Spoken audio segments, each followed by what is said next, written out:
My name is Savannah Brooks. I'm 28 years old. And the night my father threw my life onto the lawn, I had just finished a 12-hour shift helping keep a burned Labrador alive.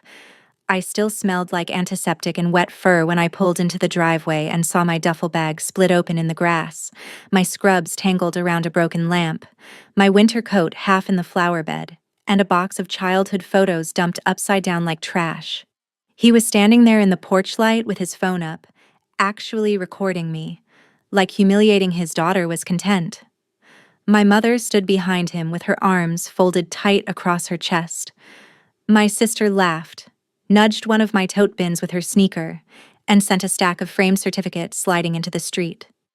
"You're 28, my father barked, loud enough for the neighbors to hear. "You suck us dry like a goddamn vampire. I want you gone. Tonight." The people across the street were sitting on their porch pretending not to stare, but they didn't miss a second. I looked at the phone pointed at my face and smiled straight into the camera. Have you ever been called a parasite by the people who are supposed to love you most? Because in that exact moment, something inside me went cold. I loaded every last thing into my car, without crying, without begging, without giving them the scene they wanted. Then I walked up to all three of them and said, very quietly, "Hope you all sleep good tonight, because one day, none of you are going to sleep at all." Before I tell you what he said next, and what happened after I drove away, tell me, what time is it for you right now and where are you watching from? I'm curious to see how far this story will travel. I didn't go to a friend's house first. I didn't sit in some parking lot sobbing either. I drove 3 exits south, parked behind a 24-hour gas station, and listened to the voice memo I'd accidentally recorded while I was gathering my things. My father yelling, my sister laughing, my mother saying, "Just let her go, Richard. She brought this on herself." I replayed it 3 times, not because I enjoyed it, because I needed to hear it clearly enough to never rewrite it later into something softer. Families like mine survive by making you doubt your own memory. By morning, they would have called it a misunderstanding. By next week, they would have said I was dramatic. By Christmas, they would have told everyone I stormed out over nothing. But the recording didn't lie. I spent that first night in an extended stay motel with a flickering bathroom light, 2 vending machine granola bars, and 1 hard rule. I was never going back. Around 1:30 a.m., my phone lit up with 6 missed calls, then 11 messages, then 20. My father demanded to know where I was. My mother said I was acting unstable. My sister sent, "LOL, have fun paying for your own everything." I didn't answer any of them. I took screenshots, made a folder, and named it, "When They Start Lying." Maybe that sounds petty, but when people humiliate you in public, documentation is not pettiness. It's armor. The next morning, I called the only person I trusted to tell the truth, even when it hurt. Noah Carter, the paramedic I'd met 2 years earlier, bringing a seizing beagle into the ER at 3 a.m. Noah didn't open with pity. He said, "Tell me exactly what happened, no protecting them." So I did. Every word, every look, every little piece of theater my father staged for the neighborhood. Noah went silent for a second, then asked, "If they called you tonight crying, would you go back?"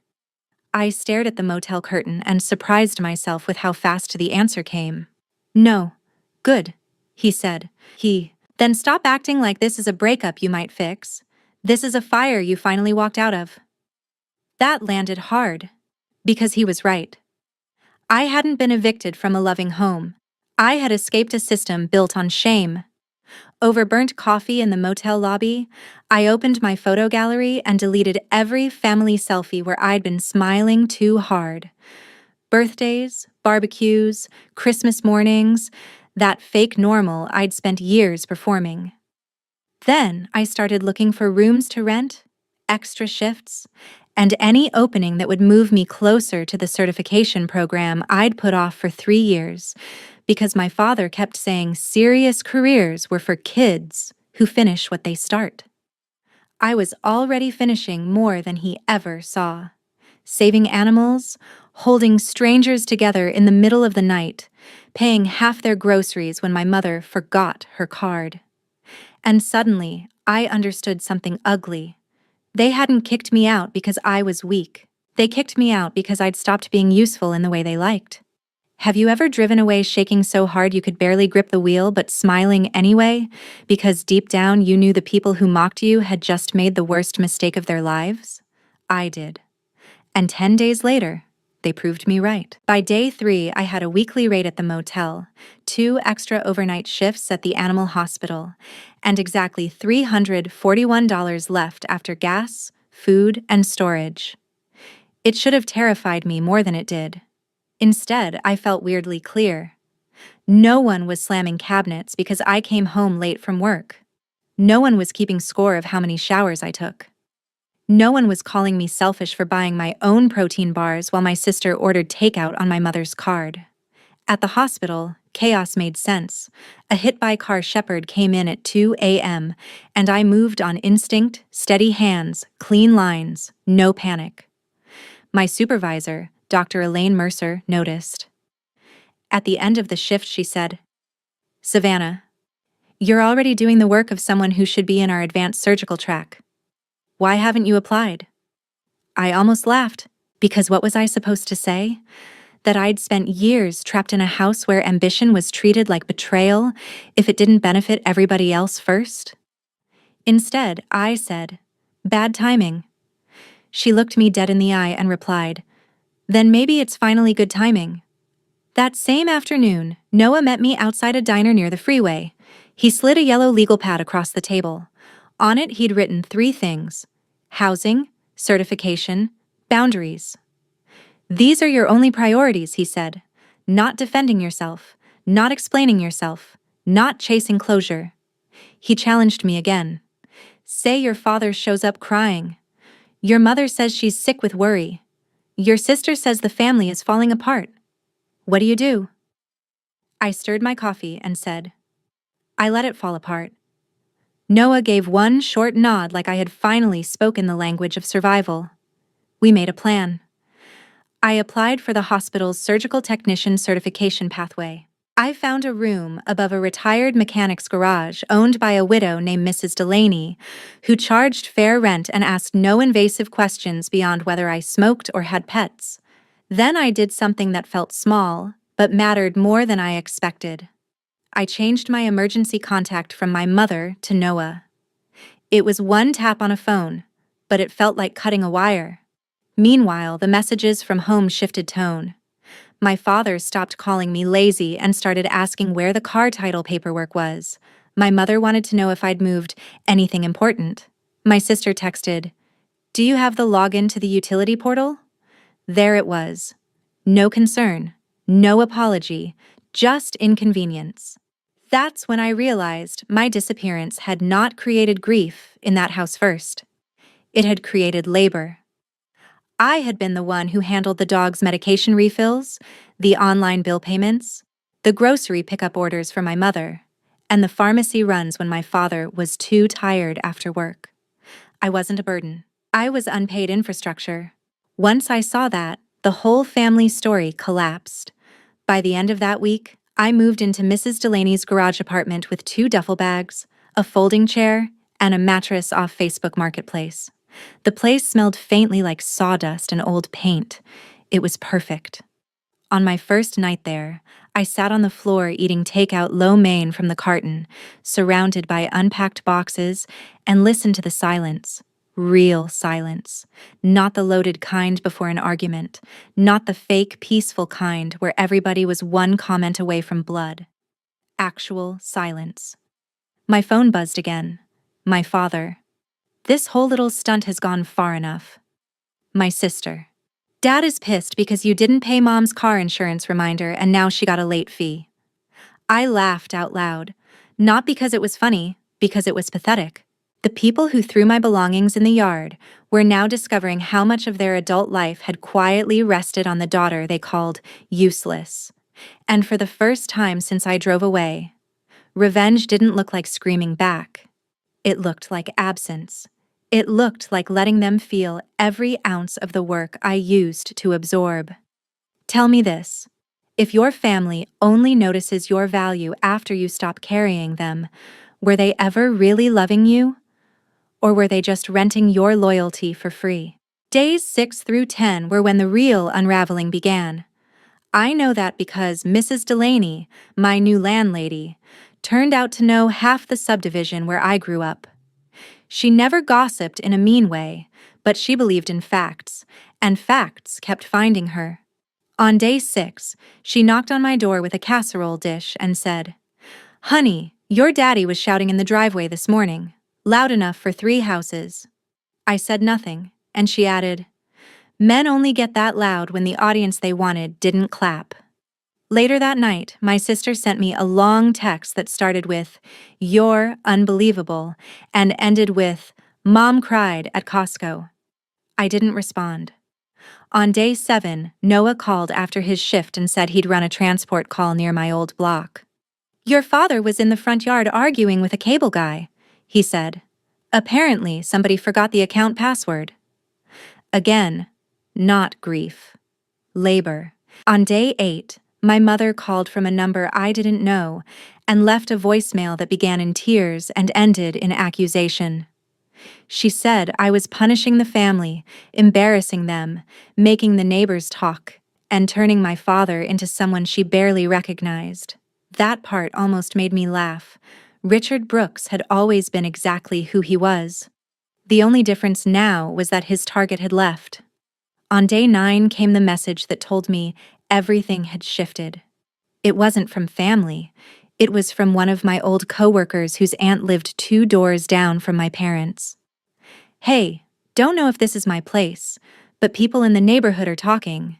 Your dad recorded that lawn thing and apparently showed it to somebody at work, like it proved a point. It's backfired. Folks think it makes him look cruel." I read that text 3 times. So did he want me gone? Or did he want a public execution and applause? Because those are not the same thing. I guess he thought humiliating me would make him look like a tough parent, finally forcing his freeloading daughter to grow up. Instead, it made him look like a man who publicly discarded his child for sport. And the beautiful thing about public cruelty is that sometimes the public doesn't side with the cruel person. That same night, my phone started blowing up harder than before. 88 messages in total by 2:30 a.m. "Dad, where the hell are you? Dad. Answer me right now. Tessa, dude, Dad's legit freaking out back. Mom at 2:12 a.m. This needs to stop now. Call me back immediately." Then one from my sister that was different from the rest. "He can't sleep." I sat on the edge of my mattress staring at that one. Not because I felt sorry, because I remembered the porch light on my father's face when he told me to get out, how steady he'd looked, how certain. Men like him always think consequences belong to other people. They think tonight's rage disappears by morning and everybody else is supposed to reset. But shame is funny. When it finally circles back, it doesn't knock politely. It pounds. The next afternoon, while I was helping prep a golden retriever for emergency abdominal surgery, Dr. Mercer pulled me aside. My certification application had been accepted. Not only that, the hospital was willing to sponsor most of the cost if I committed to the year-long surgical track. I should have burst into tears on the spot. Instead, I felt this deep, almost private vindication. The same week my father was losing his mind because I stopped managing his household, I was stepping into the career he'd always implied I wasn't serious enough to deserve. That night, after shift, I finally listened to all the voicemails. My father was no longer furious in them. He sounded ragged. My mother sounded panicked. My sister sounded scared in a very selfish, childlike way, the way people sound when the family system that protected them starts turning on them too. Mrs. Delaney told me later she'd heard another screaming match at the house, my father blaming Tessa for starting things on the lawn. Tessa screaming back that he had the phone out first. My mother sobbing that they all needed me to fix this. To fix it. That was the word that got me. Because have you ever wondered whether your family is falling apart because you left? Or because, for the first time, they have no one left to dump the weight on? The answer was finally obvious. I wasn't the cause of their dysfunction. I had been the cushion hiding it. The first time I answered my father after leaving, it was not because I softened. It was because I wanted the truth in his own voice. 10 days after he threw my things outside, he called while I was in the hospital break room eating crackers from a vending machine. I hit record on my phone before I picked up. "What?" I said. He didn't even start with hello. "Where the hell are you?" "At work." "Don't get smart with me." Same tone, same entitlement. As if eviction had been a parenting tactic and not a rupture. He launched into a rant about my mother being stressed, Tessa being impossible, the neighbors talking, bills getting missed, and how I was selfish for disappearing when the family was already under pressure. I let him go. Then he said the thing I'll never forget.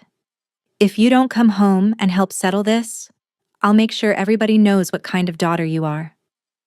I leaned back in that stiff plastic chair and stared at the hospital wall while a smile spread over my face. There it was. Not concern. Not remorse. Reputation management. Blackmail dressed as family values. "You mean tell people you threw your daughter's belongings onto the lawn while filming it?" I asked. Silence. "Go ahead, Dad."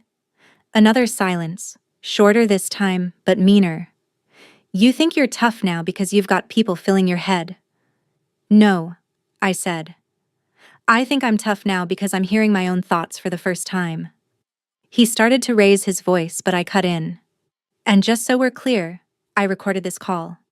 The dead air after that was so pure it almost felt holy.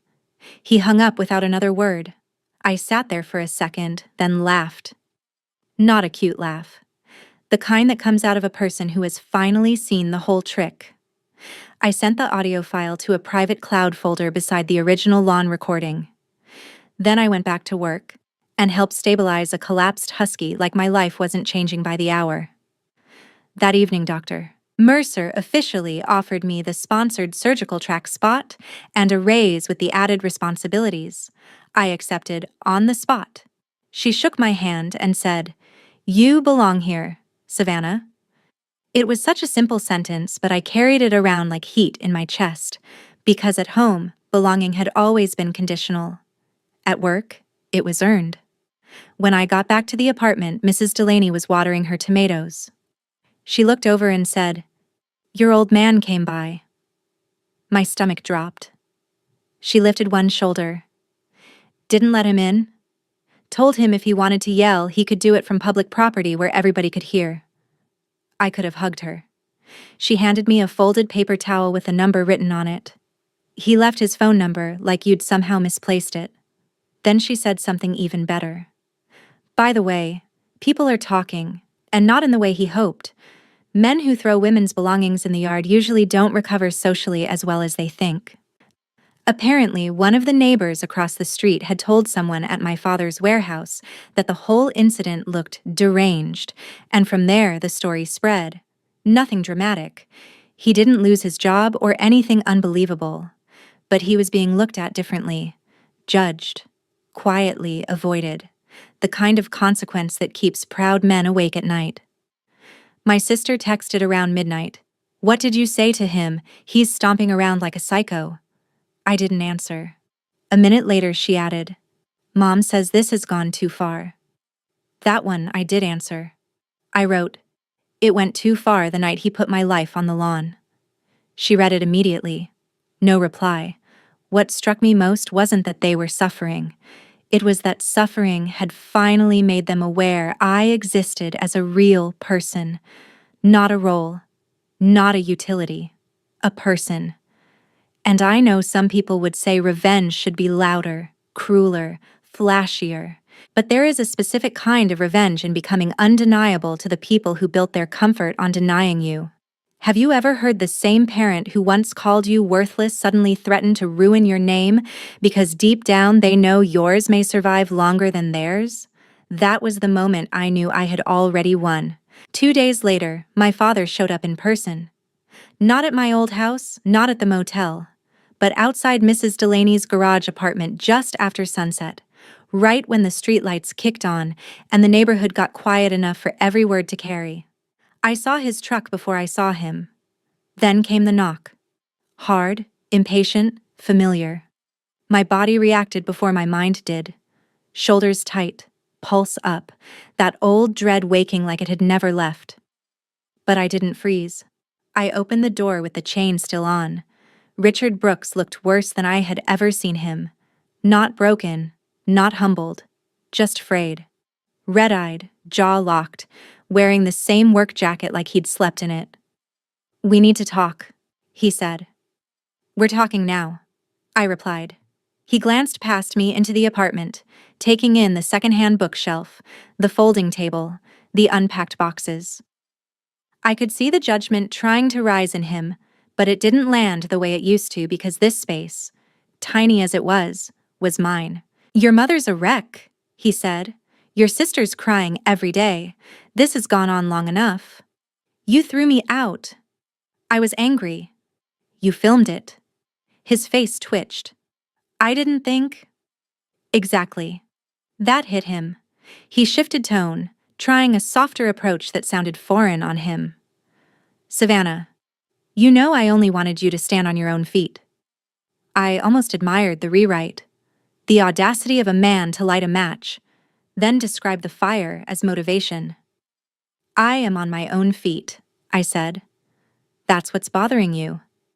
He looked genuinely startled, and in that second I understood something. Control had always been easier for him when I still wanted his approval. Once I stopped reaching for it, he had nothing strong enough to pull me back. Then he stepped too close to the door and lowered his voice. "You're making me look like a monster. Not you hurt me, not I'm sorry, not I was wrong. That. You're making me look like a monster." I laughed right in his face. "I'm not making you look like anything. You did that yourself." He went red. "After all we did for you." "You mean, after all I did for you?" I said. "Who managed Mom's meds when she forgot? Who paid half the groceries? Who stayed home on weekends for deliveries, paperwork, the dog, the bills? Who?" He didn't answer because he couldn't.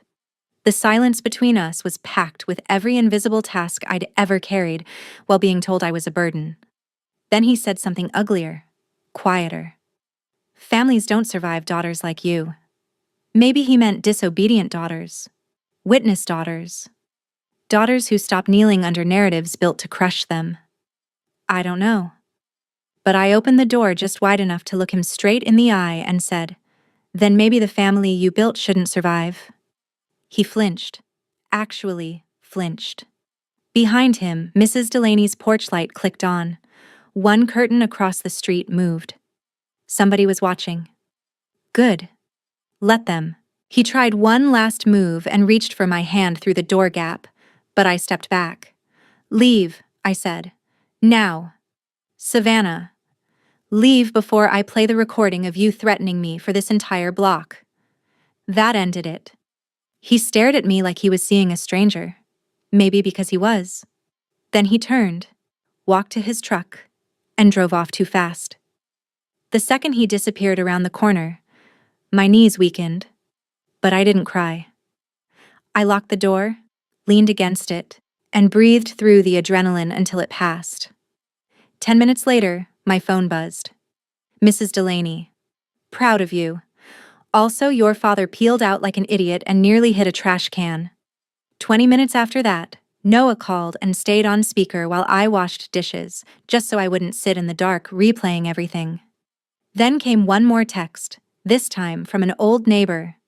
"Not trying to stir anything, but your dad's getting talked about pretty hard. People heard enough tonight to put things together." Again, nothing cartoonish happened. No instant collapse. No unbelievable punishment. Just the steady social cost of being publicly recognized as the man who threw out his daughter and then tracked her down still demanding obedience. And for men like Richard, that kind of exposure bites deeper than yelling ever could. I won't lie and say I felt nothing. There was grief in it. There always is when you close a door on a parent, even one who forced your hand. But there was also something dangerously close to relief. So let me ask the question most people are too polite to say out loud. When your father stands outside begging for control in the language of family, and you still shut the door, are you cruel? Or are you finally tasting what power feels like after years without any? A week later came the event that tied everything together. An animal rescue fundraiser in the park near my old neighborhood. Our hospital sponsored it every spring, and because I'd joined the surgical track program, Dr. Mercer asked me to represent the clinic at the intake tent. I considered refusing the assignment when I realized where it was being held. Then I found out my parents were attending a community picnic happening on the other side of the same park as part of a neighborhood association drive. Of course they were. Richard Brooks loved a setting with witnesses. So I went. Not for closure, not for reconciliation. For my job, my future, and because I was done rearranging my life to avoid the people who had tried to break it. I wore clean navy scrubs with the hospital logo, clipped on my new badge, tied my hair back, and spent the first hour checking in foster dogs, answering questions from families, and helping a little boy overcome his fear of touching a tripod pit mix named Rosie. I was good at what I did. Calm, competent, useful in ways that had nothing to do with serving my family's ego. Around noon, I saw them across the field, my mother at a folding table, my sister holding paper plates, my father laughing too loudly with two neighbors, performing normal so hard it looked painful. Then somebody noticed me in uniform. Not as the daughter on the lawn, as the veterinary professional helping run an event. That changed the air instantly. One woman I recognized from across the street walked right up and said, "Savannah, honey, I had no idea you worked in emergency animal care. That's wonderful." Wonderful. Funny word, considering the last time she saw me, my belongings were in the grass. Another neighbor asked if it was true I was in a specialty training program. Dr. Mercer, who had overheard, answered for me. "She's one of the best techs we have." Loud enough for anybody nearby to hear. My father heard. I know he did, because when I looked over, his smile was gone. Public humiliation had introduced me one way. Public competence was now introducing me another.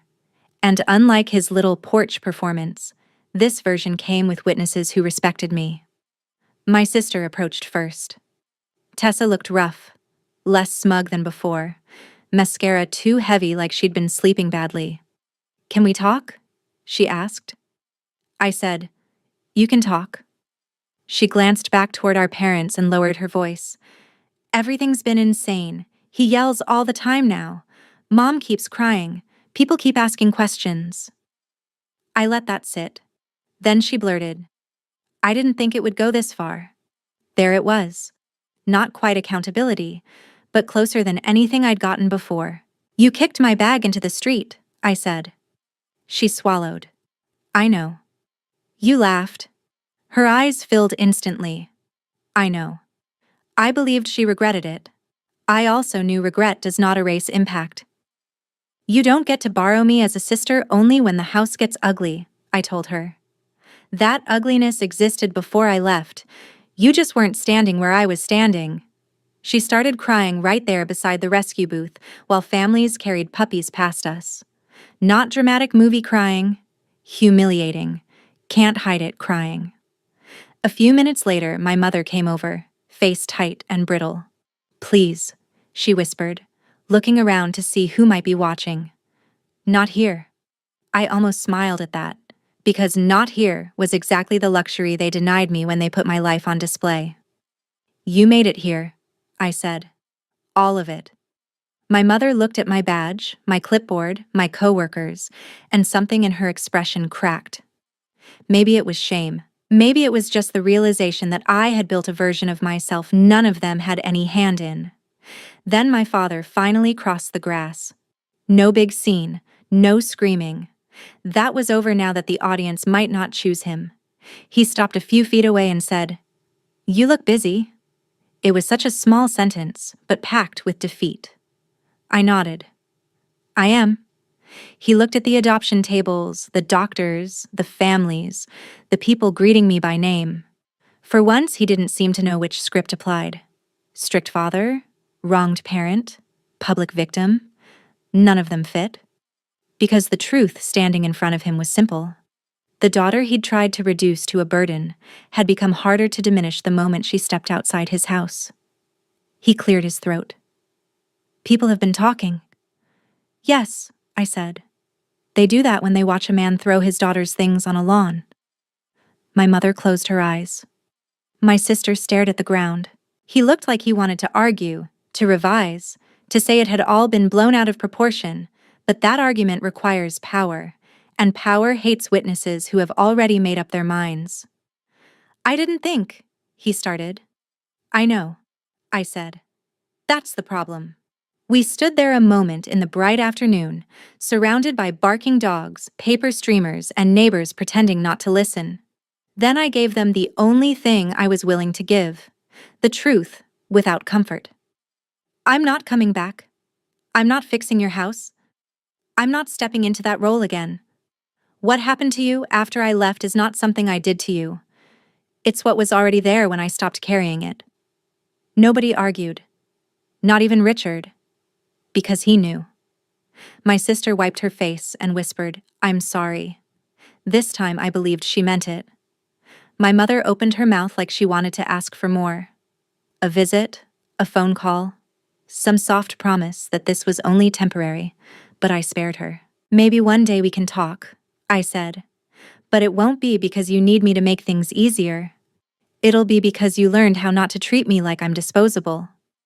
Then Dr. Mercer called my name from the next table, and I turned back to work. That was the ending they deserved. Not me collapsing into their arms, not a perfect reunion, not a cruel speech for applause. Just me choosing my own life in front of them while they understood, maybe for the first time, that they were no longer the center of it. Later, when the event was ending and the park had started to empty, I stood alone by my car and opened the old recording from the night on the lawn. My father's voice, my sister's laugh, my mother's silence. I listened for 5 seconds, then deleted it. Not because they deserved mercy, because I didn't need the proof anymore. The consequences had already arrived. My father had become a man people looked at differently. My sister had learned too late that cruelty done for family approval still counts as cruelty. My mother had discovered that neutrality in abuse is not innocence. And me? I learned the hardest thing of all. Sometimes leaving your family is not betrayal. Sometimes it is the only way to save yourself and force them to face what they are without you there to absorb it. I used to think family was forever no matter what. Now I think love that only exists when you stay small isn't love at all. If they only value the obedient version of you, the useful version of you, the silent version of you, then walking away may be the first honest thing you ever do. And here's the question I want to leave with you. Would you be brave enough to leave the people who keep calling your suffering love? Or are you still enduring it because you're afraid of being called ungrateful?